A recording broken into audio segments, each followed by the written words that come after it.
బాబుజీ గారు కూడా మనతో చర్చలో పాల్గొంటున్నారు. ముందుగా విక్రమ్ గారు, ఈసారి ఈ కూటమి చెప్తున్నంత వేవ్ వాళ్ళు చెప్తున్నారు, చాలా పెద్ద వేవ్ ఉందని చెప్తున్నారు, అద్భుతమైన విజయం మా సొంతం అవుతుందని చెప్తున్నారు కదా, ఆ వేవ్ అనేది నిజంగా అంత కనిపిస్తుంది ఆ గ్రౌండ్లో?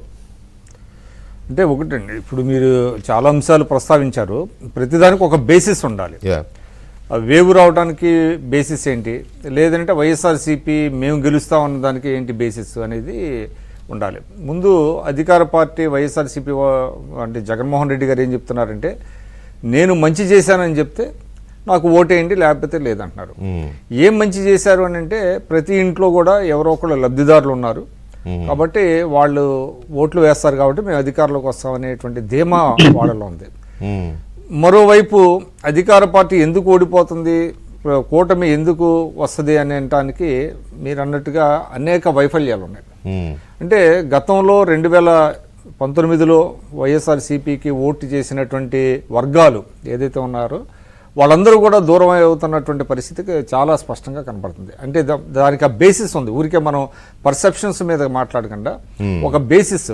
ఉదాహరణకి ఉద్యోగులు ఉన్నారు, ఉద్యోగులకి గతంలో చంద్రబాబు నాయుడు గారు సీఎంగా ఉన్నప్పుడు ఏం జరిగింది, ఈయన ఏం హామీలు ఇచ్చాడు, వచ్చిన తర్వాత ఏం జరిగింది అనేది మనం కనుక చూసుకుంటే అనేక హామీలు అమలు చేయలేదు.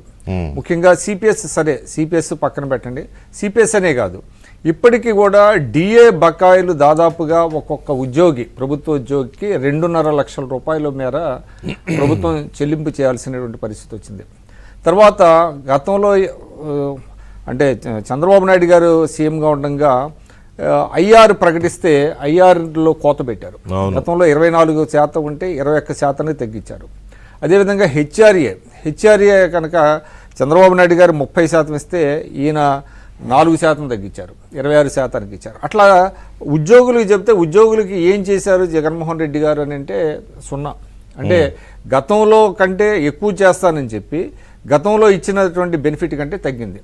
అది ఒక పెద్ద వర్గం, అది ఉద్యోగుల అనేటువంటి వాళ్ళు చాలా లార్జ్ సెక్షన్ అది. ఇక ఇంకోటి మనకి తెలుసు, దాదాపుగా 60% డైరెక్ట్లీ ఆర్ ఇండైరెక్ట్లీ వ్యవసాయం మీద ఆధారపడిన వాళ్ళు ఉన్నారు.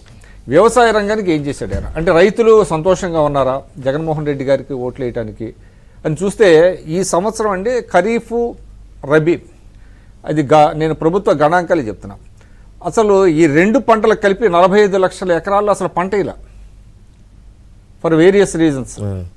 అదేవిధంగా వేసిన పంటలో 43 లక్షల్లో పంటలు దెబ్బతిన్నాయి. అంటే రైతులు ఏ విధంగా ఉన్నారు, రైతులకి గిట్టుబాటు ధరలు ఏమైనా వస్తున్నాయా? ముఖ్యంగా మీకు ధాన్యం సేకరణ మీరు చూసినట్లయితే చాలా గణనీయంగా తగ్గిపోయింది. ధాన్యం ఈ 5 ఏళ్లలో ధాన్యం సేకరణ అనేటువంటిది చాలా గణనీయంగా తగ్గింది. అంటే రైతులు, మీరు చెరుకు రైతులు తీసుకోండి, చెరుకు రైతులు కూడా బాగా చాలా చోట్ల చెరుకు పండించే రైతులు ఉన్నారు.